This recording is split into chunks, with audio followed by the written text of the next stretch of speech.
Today we're looking at inference. So what is inference? Well, it's also known by some as reading between the lines, to use clues provided by the author to figure things out and make conclusions. We're working with the information that we're given by the author to figure things out.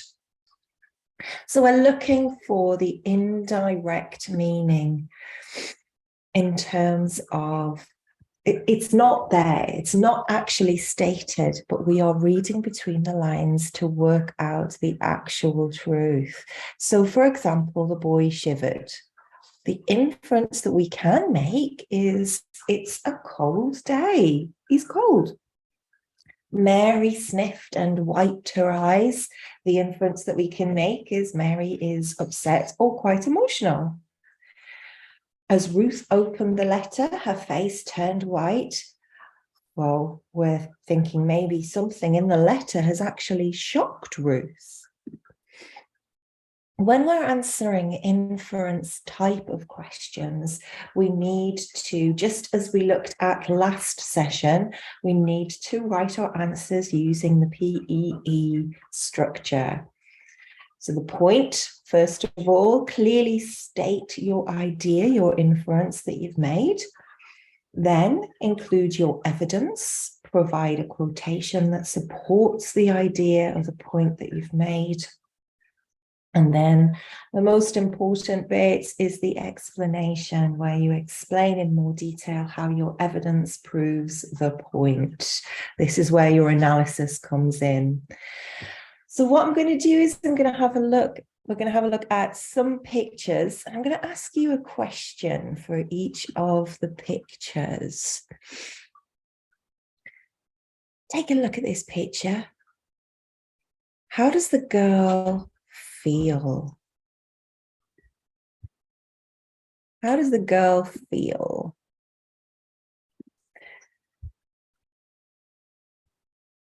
You can type your answer in the chat if you like. Okay, well, I've got some hands up. So, Anna, please.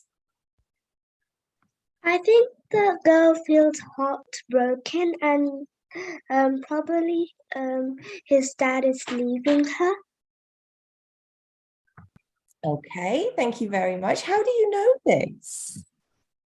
Because in the picture she's crying and she's hugging her dad, which shows that she's probably sad. Thank you very much. So you've included your evidence there. Well done. Now, if you can see as well, she has what looks like a school uniform on. She has a backpack on. So I'm wondering if this perhaps could be a school day, and the lights are on in the background, the street lights are on. So I'm wondering if she's had a bad day at school, perhaps. Let's look at another picture. I'm just going to zoom in a little bit actually for this one.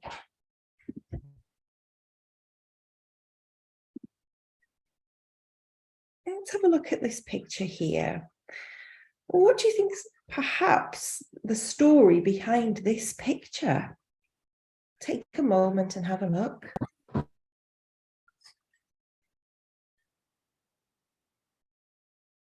Teacher. So I think that it's snowing. So the lady's found a stick and is drawing a heart on the tree, and I can infer this because if I look closely, I can see a stick in her hand drawing a heart on the tree because there's snow on it. Oh, that's an interesting one. Thank you very much. Anyone else? And you've included your evidence there, so that's fantastic. Tahim, please. I think that the girl is left lonely because the only companion she has is a dog, and the dog is leaving her out, and she doesn't have anybody to spend time with. Okay, what's your evidence for that then? Why do you make this inference? I make this inference because the dog is running away to a different location, and the girl, she's standing there and just drawing a heart on a tree, which means that she might have been felt lonely. Okay, very good. Let's have a look in the chats. Oh, someone said perhaps she's following clues to find someone in the middle of the woods. That's an interesting idea. How about this one? What's going on in this picture? How is the girl feeling, and why is she feeling that way, perhaps?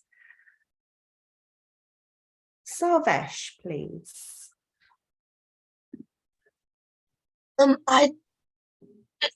I think that girl is lonely because her dad's working on the computer while she gets to play alone, and that's because the dad is working, and the girl is lonely and trying to speak with him. That's right, yeah, she has the kite there. It looks as if the dad's working all of the time and she's looking quite forlorn. The dad is really focused on the computer screen as well. So that's the evidence there, well done. How is the dog feeling in this picture, do you think?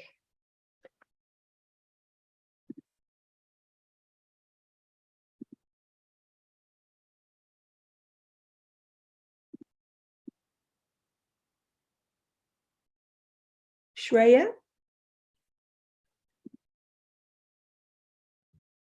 I think the dog is a bit surprised because he's looking up and his mouth has his jaw has just dropped open, and we normally describe things as jaw dropping when they're surprising, and at the moment his jaw is dropping, so it's showing that he's a bit surprised.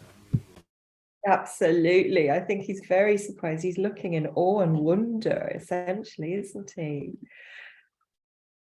So in the chat, we've got the dog feels marveled at seeing the carpet fly, surprised, aghast. The dog is flummoxed, amazed. Final picture. How old is the owner of this bedroom, do you think? I'll give you a few seconds to have a good look at the detail in the picture.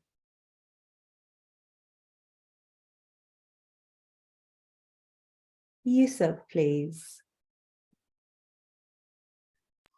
I think that the owner of the room is 10 years old because in the far left corner of the room there's a 10. Ah, that's a good observation. Any other evidence there?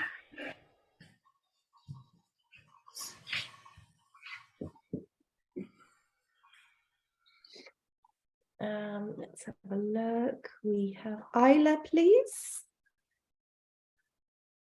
I sort of thought the same thing, but I know it's definitely a child, as there are a lot of toys and posters and things that I don't think an adult would have in their room. Okay. Anything else that we notice? Arabella?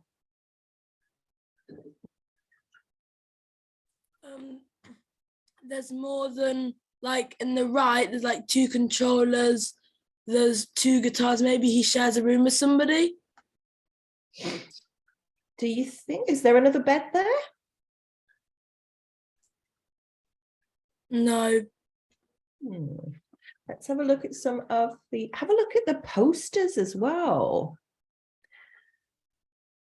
The owner of the bedroom is messy. Well, we can definitely write there. They're quite messy. The clothes are all over the place. Guitars. There's computers, a TV, there are two guitars. Do you think he's interested in playing with the toy?